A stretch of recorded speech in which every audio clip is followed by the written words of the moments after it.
Hello दोस्तों, आप सभी का स्वागत है। और आज हम स्टार्ट कर रहे हैं भारतीय संविधान का एक बहुत ही महत्वपूर्ण टॉपिक जिसका नाम है भारत का एकीकरण।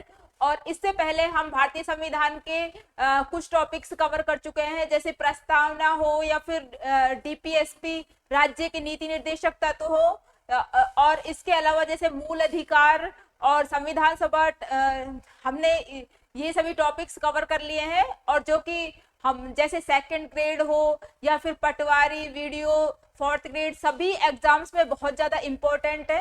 तो आप सभी उन उन सभी टॉपिक्स को देखना, जिससे कि आप सभी के एग्जाम्स में वो हेल्पफुल होंगे। और अब हम बिना देर किए हुए पढ़ेंगे भारतीय संविधान का बहुत ही महत्वपूर्ण टॉपिक, जिसका नाम है भारत का एकीकरण। और इसके बाद हम कवर करेंगे राज्यों का पुनर्गठन।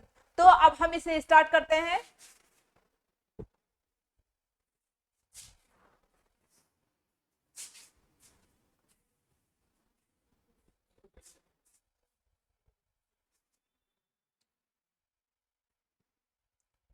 तो जिस टाइप से शुरुआत में जो हमारा भारत था, एक अखंड भारत था, जिसमें जो कि अफगानिस्तान, पाकिस्तान, बांग्लादेश और म्यांमार सभी देश इसके अंतर्गत आते थे। जैसे ये हमारा जैसे इधर है जैसे अफगानिस्तान, जो कि डूरंड रेखा के द्वारा, डूरंड लाइन के द्वारा, डूरंड रेखा। इसके बाद जैसे 1947 में भारत और पाकिस्तान भारत से अलग हो गया, तो ये एक अलग खंड बन गया, जो कि रेड क्लिफ लाइन के द्वारा अलग किया गया था।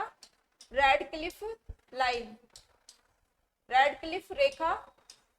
इसके अतिरिक्त जैसे ये है म्यांमार। तो जैसे ये इधर म्यांमार भी भारत का ही एक भाग था, जो कि भारत से ये भी डिवाइड हो गया। इसके बाद जैसे बांग्लादेश, बांग्लादेश, बांग्लादेश। तो इस टाइप से हमने देखा कि भारत एक अखंड भारत, जो कि पश्चिम में अफगानिस्तान से लेके पाकिस्तान और पूर्व में म्यांमार, बांग्लादेश सभी भारत के पार्ट थे। लेकिन वर्तमान समय में जो कि हमें वर्तमान भारत देखने को मिलता है, यह 1947 का भारत है। इसके बाद हम देखेंगे जैसे 1947 से पहले भारत प्रिंसली स्टेट और जो ये एक तो देशी रियासतों में और एक जो ब्रिटिश जो राज्य, दो में डिवाइड हो गया था। तो जैसे एकीकरण से पहले जो भारत है उसका इस टाइप से भारत था। ये जो ब्लू कलर में दिखाई दे रहे हैं, ये तो है देशी रियासतें। ये तो ब्लू कलर वाली तो है देशी रियासतें, देशी रियासतें। और जो येलो कलर में है, येलो कलर में ये है ब्रिटिश, ये ब्रिटिश भारत है, ब्रिटिश भारत, ब्रिटिश भारत।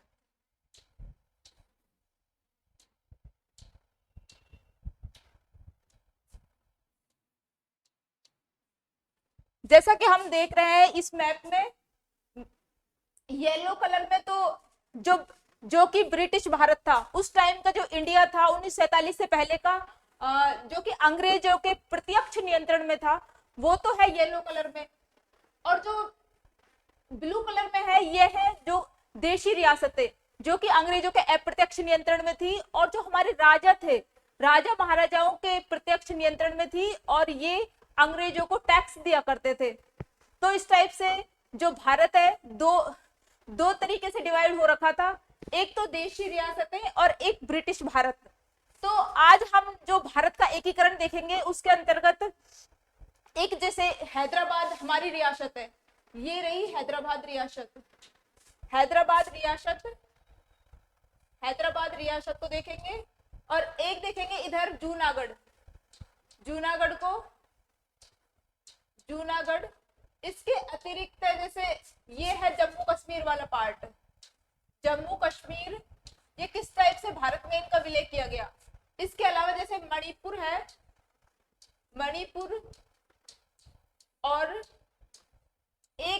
चंद्रनगर, इधर है चंद्रनगर जो कि पश्चिम बंगाल में विलय किया गया था, चंद्रनगर का, चंद्रनगर। इस टाइप से हम देखेंगे जो भारत के एकीकरण के अंतर्गत एक तो जिन जिन देशी रियासतों में समस्याएं उत्पन्न हुई थी भारत में जब हम विलय कर रहे थे, तो उस टाइम जो हमारे सरदार पटेल थे तो उन्होंने एक तो जैसे जम्मू कश्मीर रियासत है, जम्मू कश्मीर के अतिरिक्त जैसे एक हैदराबाद रियासत है, और हैदराबाद के अतिरिक्त जैसे जूनागढ़ रियासत है, जूनागढ़ के अतिरिक्त जैसे चंद्रनगर है, और ये मणिपुर रियासत है। तो ये सभी रियासतें हैं जिनके विलय में प्रॉब्लम्स आई थी। तो अब हमें इन्हें एक स्टोरी से देख लेते हैं। जैसे जो ये जम्मू कश्मीर रियासत है, यहाँ पे जो जो राजा थे वो तो हिंदू थे, और महाराजा हरि सिंह, और जो यहाँ की जो आम पब्लिक थी वो मुस्लिम थी, मीन्स वो मेजोरिटी में मुस्लिम थे उधर। तो उधर क्या हुआ था, उधर जो ये उस टाइम मतलब जब माउंटबेटन आए थे तो उन्होंने जो देशी रियासतें थी उनसे कुछ बातें बोली थी, कुछ शर्तें रखी थी कि भाई आपको या तो इंडिया के अंतर्गत मिलना है, या पाकिस्तान के अंतर्गत मिलना है, या फिर आप स्वतंत्र भी रह सकते हो। तो इन्होंने स्वतंत्र रहना चुना था। जो जम्मू कश्मीर हमारी रियासत है कि महाराजा हरि सिंह है, इन्होंने बोला कि भाई हम तो स्वतंत्र रहेंगे। तो भाई बोला कि ठीक है आप रहो स्वतंत्र। लेकिन उस टाइम इन्हें कुछ समय बाद पाकिस्तान से खतरा उत्पन्न हुआ, और इन्होंने ये भाग के आए। हमारे जो चाचा नेहरू है और जो पटेल जी है उनके पास भाग के आए और उनसे बोले कि भाई हमें इंडिया में विलय कर लो। तो 1946 में, अक्टूबर 1946 की बात है, फिर उन्होंने बोला कि भाई आप विलय पत्र पर हस्ताक्षर कर दो, तो तभी तो हम कुछ एक्शन ले पाएंगे।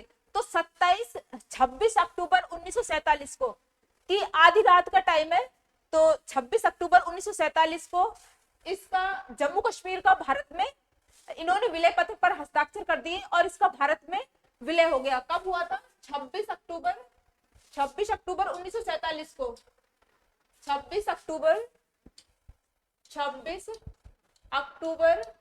1947 को इन्होंने विलय पत्र पर हस्ताक्षर कर दिए थे। विलय पत्र पर, इंस्ट्रूमेंट ऑफ एक्सेशन पर जो महाराजा हरि सिंह थे उन्होंने 26 अक्टूबर 1947 को हस्ताक्षर कर दिए थे। और उसके बाद जो हमारे पटेल जी थे उन्होंने उधर सेना भेजी, और सेना भेज के जो जम्मू कश्मीर है उसको अपने कब्जे में लिया। इस टाइप से हमने जम्मू कश्मीर का विलय देखा। अब हम देखेंगे जैसे हमारी जो ये इसके बाद जो जूनागढ़ रियासत थी, इधर जैसे ये जूनागढ़ है, जूनागढ़ रियासत को हम देखेंगे।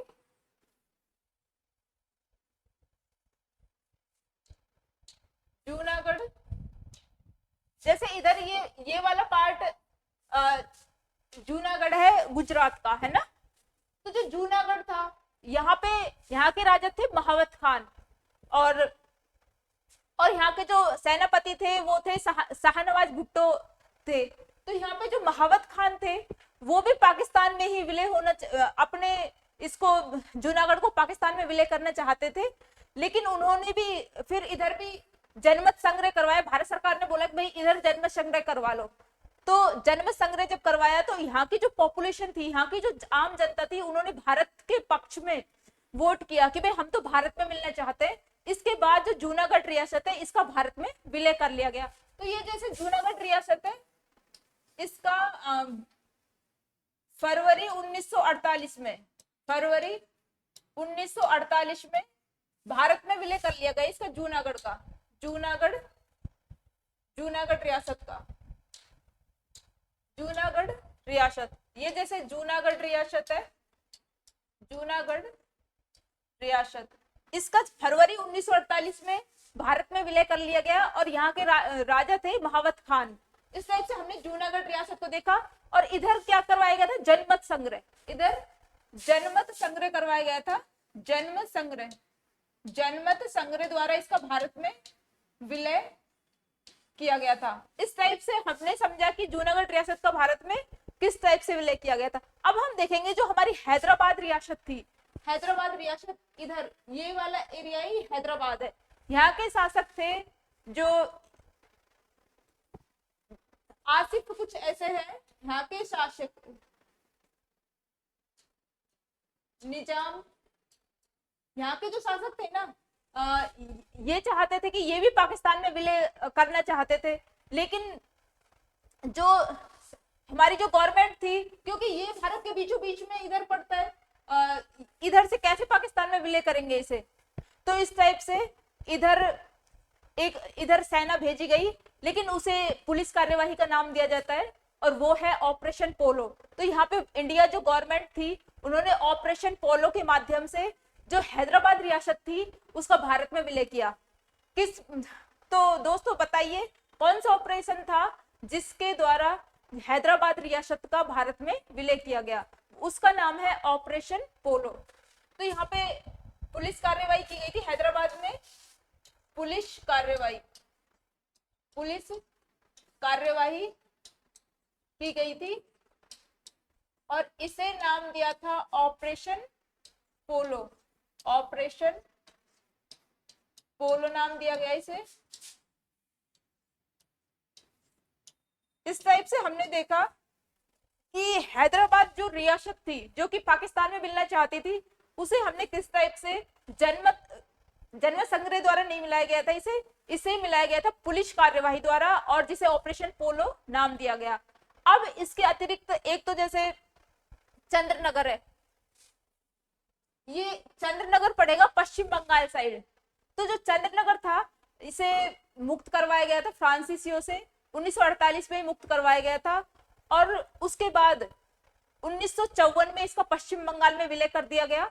जैसे चंद्रनगर इधर पड़ता है, इधर पश्चिम बंगाल साइड ये चंद्रनगर, और इसके बाद जो मणिपुर है, मणिपुर के महाराजा थे बोध चंद्र सिंह। मणिपुर जो हमारी ये रियासत थी इसके महाराजा थे बोध चंद्र सिंह। तो उन्होंने यहाँ पे जो जनता थी उसके दबाव में सर्वप्रथम चुनाव करवाए, सार्वभौमिक व्यस्क मतदान, जिसमें कि 18, जैसे कि वर्तमान में 18 वर्ष से ज्यादा उम्र के सभी बच्चे, सभी जो नागरिक है वो सभी वोट डालते हैं। सार्वभौमिक व्यस्क मतदान में यूनिवर्सल एडल्ट फ्रेंचाइज। तो इस टाइप से यहाँ पे सबसे पहले मणिपुर में सार्वभौमिक व्यस्क मतदान के द्वारा चुनाव करवाए और राजनीतिक लोकतंत्र की स्थापना की। यहाँ के शासक थे महाराजा बोध चंद्र सिंह। बोध चंद्र सिंह। इस टाइप से ही जैसे पांडिचेरी था हमारा, तो उसके कुछ पार्ट थे जैसे माहे, करेकल, यनम। तो इन सबको भी एक करके इनका भी एकीकरण कर दिया, पांडिचेरी बना दिया। इसके अतिरिक्त जैसे गोवा, दमन, दीव, तो इन सबको भी भारत में विलय किया गया। इस टाइप से यह है भारत का एकीकरण। और अब हम इसे और अच्छे से पीपीटी के जरिए समझ लेते हैं। जैसे यह है भारत का एकीकरण, हम टॉपिक पढ़ रहे हैं। तो सबसे पहले 15 अगस्त 1947 को जब हमारा देश आजाद हुआ था, 15 अगस्त 1947 को, उस टाइम 565 रियासतें थी। 565 रियासतों में से 562 तो आजादी के बाद इंडिया में रह गई, 552, और जो बची हुई 13 रियासतें थी वो पाकिस्तान में चली गई थी। तो इस टाइप से 15 अगस्त 1947 को कुल 565 रियासतें थी, जिनमें भारत में रह गई 552 तो, और पाकिस्तान में चली गई 13 जो रियासतें थी वो पाकिस्तान में चली गई। अब हम जम्मू कश्मीर के बारे में देखेंगे। जम्मू कश्मीर, जो जम्मू कश्मीर राज्य है, अक्टूबर 1946 को जम्मू कश्मीर का भारत में क्या है, विलय किया गया। और यहाँ के जो शासक थे हरि सिंह, उन्होंने एक्सेशन ऑफ इंस्ट्रूमेंट विलय पत्र पर हस्ताक्षर किए। तो अक्टूबर 1946 से इसकी प्रोसेस स्टार्ट हुई थी विलय की, लेकिन ये पूरी तरह भारत में विलय हुआ है 26 अक्टूबर 1947 को की आधी रात को। तो इस टाइप से इसे 27 अक्टूबर भी मान सकते हैं, बहुत सारी जगह ये 27 अक्टूबर भी दिया हुआ होता है। तो इस पूर्ण विलय कब हुआ था? 26 अक्टूबर 1947 को जो जम्मू कश्मीर रियासत थी उसका भारत में पूर्णतः विलय हो गया। इस टाइप से ये हमने देखा जम्मू कश्मीर का विलय। अब हम देखेंगे जैसे फरवरी 1948 में क्या हुआ। जो हमारी जूनागढ़ रियासत थी ना, जो हमने देखी थी, वर्तमान में जो गुजरात है उसके जस्ट नीचे है, तो मीन्स उसी का एक पार्ट थी जूनागढ़ रियासत। यहाँ के शासक थे मोहम्मद महावत खान थर्ड, और दीवान थे शाहनवाज भुट्टो। का भारत में विलय किया गया था जनमत संग्रह द्वारा। तो जो जूनागढ़ रियासत थी उसका फरवरी 1948 में जनमत संग्रह द्वारा, रेफरेंडम द्वारा भारत में विलय किया गया था। यहाँ के जो नवाब थे वो तो महावत खान थे, और जो दीवान थे वो थे शाहनवाज भुट्टो। इसके बाद देखते हैं, अब हम देखेंगे हैदराबाद रियासत का विलय नवंबर 1948 में हुआ। हैदराबाद रियासत, यहाँ के निजाम थे उस्मान अली आसिफ खान।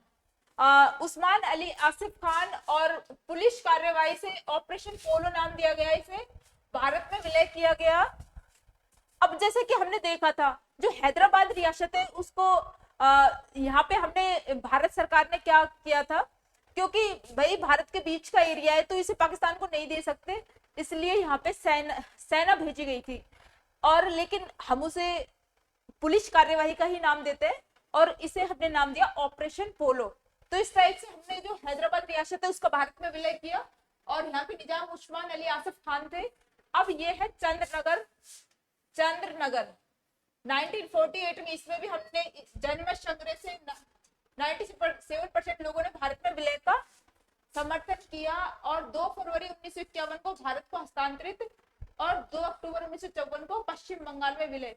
जो चंद्रनगर था ये फ्रांसीसियों के पास था, तो फ्रांसीसियों ने बोला कि भाई, भारत ने कहा कि भाई अब तो भारत का एकीकरण हो रहा है, तुम लोग जा रहे हो तो इसे भारत को दे जाओ, है ना। तो उस टाइम पे जो 1948 में फ्रांसीसियों ने कहा कि भाई जन्म संग्रह करवा लो, कि क्या ये फ्रांस के पास रहना चाहता है या भारतीयों के पास। तो जन्म संग्रह करवाया, तो ऑब्वियसली भारत है ही इतना अच्छा, तो इन लोगों ने तो बोला कि भाई हम तो भारत में ही रहेंगे। 97% पॉपुलेशन ने, जनसंख्या ने ऐसे बोला कि हम तो भारत देश में ही विलय होंगे। मीन्स जो जनमत संग्रह पूर्णतः 97% लोगों ने भारत में विलय के पक्ष में हस्ताक्षर किए। तो इस टाइप से ये 2 फरवरी 1951 को भारत का पार्ट बन गया, और 1954 में इसे जो पश्चिम बंगाल था उसमें मिला दिया गया चंद्रनगर को। अब हम देखेंगे जो मणिपुर है ना, उसको भारत में किस टाइप से विलय किया गया।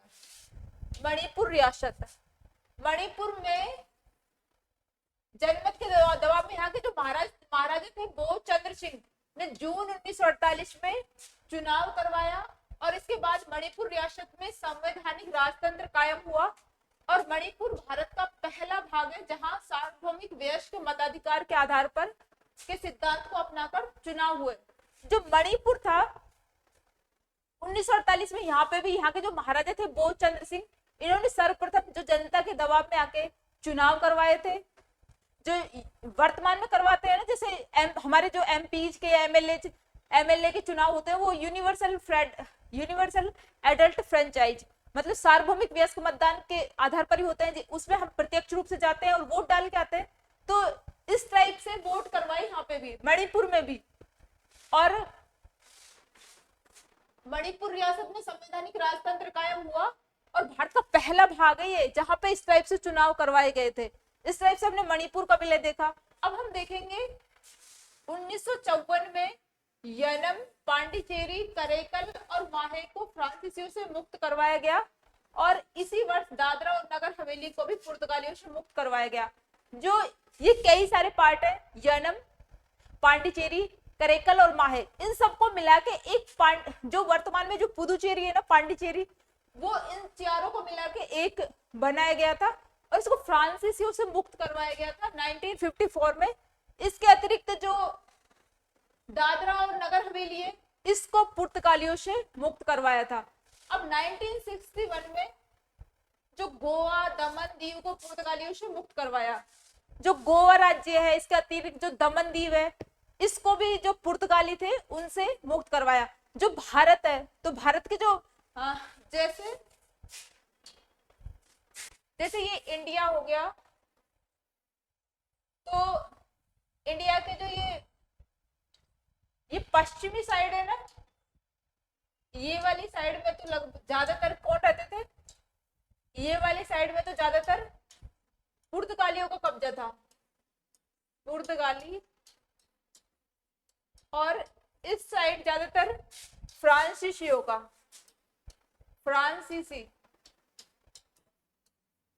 फ्रांसीसियों का कब्जा था। तो इस टाइप से जो गोवा है ना, वो पुर्तगालियों से मुक्त कराया था।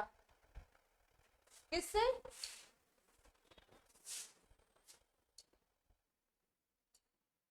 जो गोवा, दमन और दीव, क्योंकि ये पश्चिम की साइड है तीनों, गोवा, दमन और दीव, इनको 1961 में पुर्तगालियों से मुक्त कराया और भारत ने अपने अंडर में लिया।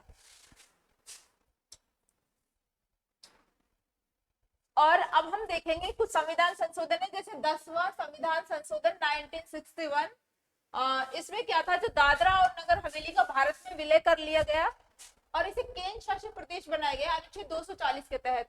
और 12वां जो संविधान संशोधन है 1962, इसमें क्या था, गोवा, दमन और दीव का भारत में विलय कर केंद्र शासित प्रदेश बनाया गया अनुच्छेद 240 के तहत। और जो 14वां संविधान संशोधन है 1962 में हुआ, जो पांडिचेरी, येनम, करेकल और माहे को भारत में मिलाया गया और इन्हें मिलाकर पांडिचेरी नामक जो केंद्र शासित प्रदेश है ना, वर्तमान में भी ये केंद्र शासित प्रदेश है और ये बनाया गया। तो इस टाइप से हमने जो 10वां, 12वां और 14वां संविधान संशोधन देखा, इसके तहत यही है कि जो जैसे एक तो पांडिचेरी में ये 4 क्षेत्र मिलाए गए थे, येनम, माहे, करेकल, पांडिचेरी, इनको मिला के एक यूटी बनाया गया है। इसके अतिरिक्त जैसे जो दादरा और नगर हवेली का भारत में विलय करके इनको भी एक यूटी बना दिया 10वें संविधान संशोधन के तहत। और जो 14वां संविधान संशोधन था, इसके तहत जो वही जो हमने डिस्कस किया था, जो पांडिचेरी बनाया गया था। और 12वें संविधान संशोधन के तहत जो गोवा, दमन, दीव है, इसका भी भारत में विलय कर यूटी बनाया गया था। जो गोवा, दमन, दीव ये पुर्तगालियों से मुक्त कराए थे। अब जो ये तो जो अभी तक हमने पढ़ा है ना, इसको तो हम डिस्कस कर चुके थे फर्स्ट में ही। लेकिन जैसे ये सिक्किम है, ये बच गया था। तो जो हमारे सिक्किम राज्य है, जैसा कि आप सभी को पता है, सिक्किम इंडिया के मैप में, जैसे हम इंडिया का मैप बनाते हैं, तो जैसे ये है हमारा प्यारा भारत देश, और इसमें जो ये है ना, ये वाला हिस्सा ये है सिक्किम। हमारा एक बहुत ही प्यारा सा छोटा सा स्टेट है ये सिक्किम। अब ये सिक्किम है जो, क्या ये शुरू से ही भारत का, अब हम देखेंगे कि भाई ये क्या शुरू से ही भारत का पार्ट था या बीच में इसको मिलाया गया है या फिर किस टाइप से इसको मिलाया गया है इंडिया में। तो हम इसको देखते हैं। जो सिक्किम है, फर्स्ट में ये देख रहा था तिब्बत का हाल क्या हो रहा है, उसको चीन में किस टाइप से मिलाया गया है। तो इसने सोचा इससे अच्छा तो भारत में मिलना ही बेटर है। तो इसने सबसे पहले इसने सोचा कि भारत को चेक करके देखा जाए कि भारत में मिलना चाहिए या नहीं। तो इन्होंने फर्स्ट में भारत को अपने 3 जो मामले हैं वो दिए, रक्षा, विदेश मामले और संचार। यहाँ के जो शासक थे वो थे चौग्याल। यहाँ के शासक का नाम था चौग्याल। क्या नाम था यहाँ के शासक का? चौग्याल। यहाँ पे चौग्याल का शासन था। और सिक्किम को भारत ने क्या दिया था? रक्षित राज्य का दर्जा, रक्षित राज्य का दर्जा। और जो इसके ना 3 विषय भारत को दिए थे फर्स्ट में, रक्षा, विदेश मामले, रक्षा, विदेश मामले, विदेश मामले और संचार। कौन सा? संचार। तो इन्होंने सोचा कि फर्स्ट में भारत को इन 3 मामलों को देखे कि भारत किस टाइप का बिहेव करता है सिक्किम के साथ और उसमें मिलना चाहिए या नहीं। तो इन्होंने भारत को जो भारत देश है उसने सिक्किम को रक्षित राज्य का दर्जा दिया, और जो ये 3 विषय थे इनको संभाला, एक तो रक्षा, विदेश मामले और संचार। इसके बाद जो सिक्किम है 35वां संविधान संशोधन किया हमने संविधान में, और अनुच्छेद 2 क और 10वीं अनुसूची को जोड़ा। अनुच्छेद 2 क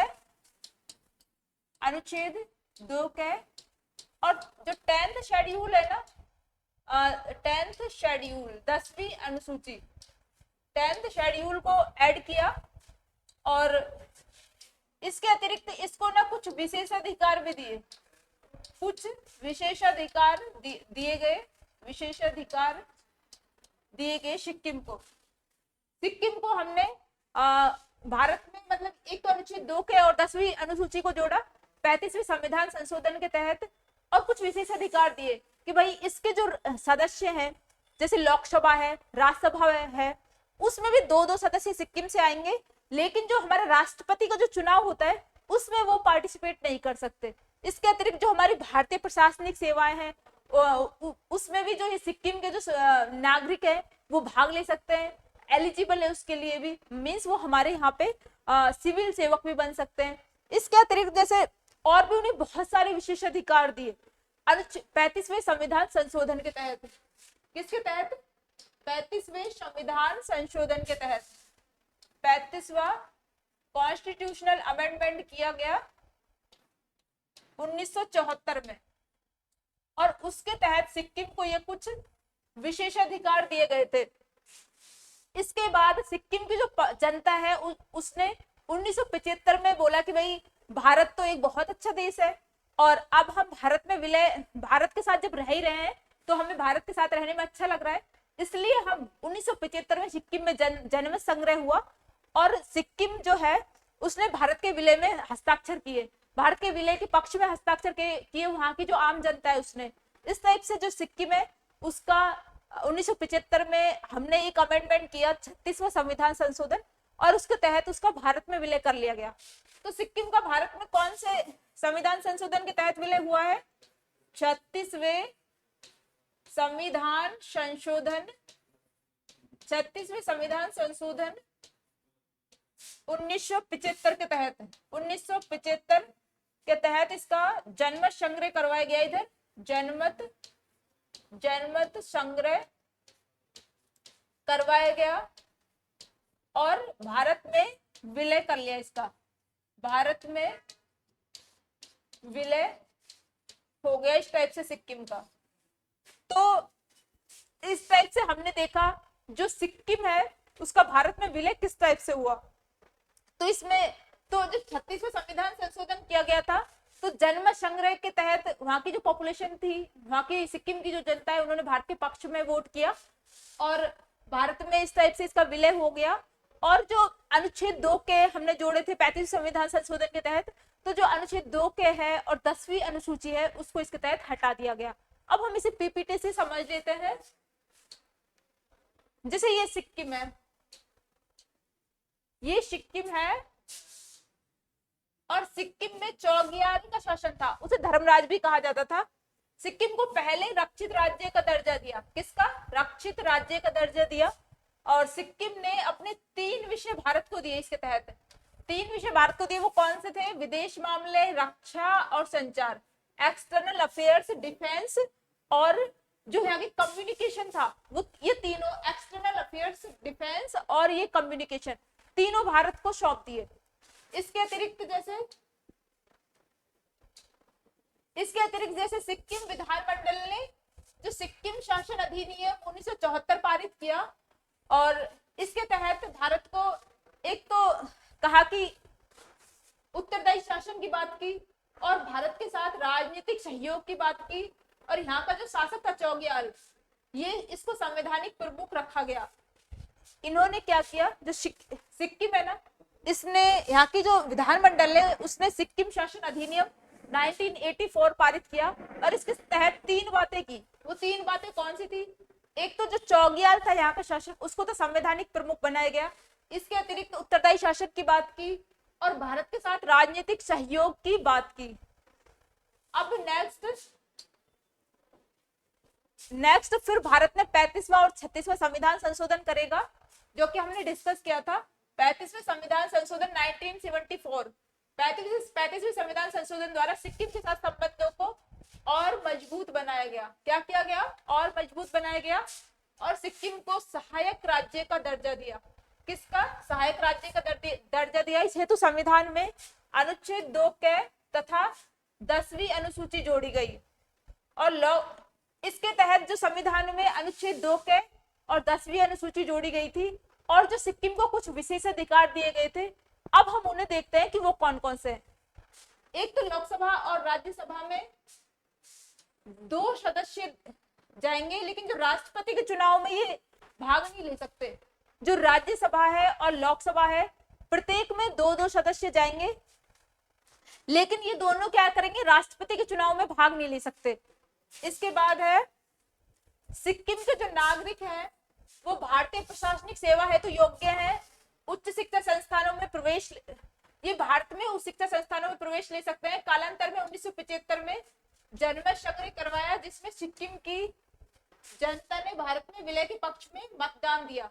फिर 1975 में जनमत संग्रह करवाई, यहाँ पर रेफरेंडम करवाया, जिसमें जो सिक्किम की जनता थी उसने भारत के पक्ष में ही वोट किया। फिर 36वां संविधान संशोधन किया 1975 में। इसमें सिक्किम का पूरी तरह से भारत में विलय कर दिया गया और अनुच्छेद 2 के और 10वीं अनुसूची को हटा दिया गया। इस टाइप से हमने कवर किया है भारत का एकीकरण। भारत के एकीकरण के तहत हमने देखा कि किस टाइप से जो अखंड भारत है वो उसको किस टाइप से डिवाइड किया गया और आजादी के बाद भारत का एकीकरण किस टाइप से हुआ। तो दोस्तों हमने भारत का एकीकरण कवर किया है और लास्ट क्लासेज में हमने भारतीय संविधान के कई टॉपिक्स कवर करवाए हैं, जो कि सभी एग्जाम्स में बहुत इंपॉर्टेंट है। और अगर आपको ये चैनल पसंद आ रहा है आए तो आप इसे लाइक, शेयर और सब्सक्राइब जरूर कीजिए। और आपको जो ये पीपीटी है इसमें से आप नोट्स बना सकते हैं या फिर इसे निकलवा के भी पढ़ सकते हैं, जिससे आपका टाइम बचे। तो ये आपको डिस्क्रिप्शन में मिल जाएगी या हमारा टेलीग्राम चैनल है उस पे भी आप इसे ले सकते हैं। Thank you.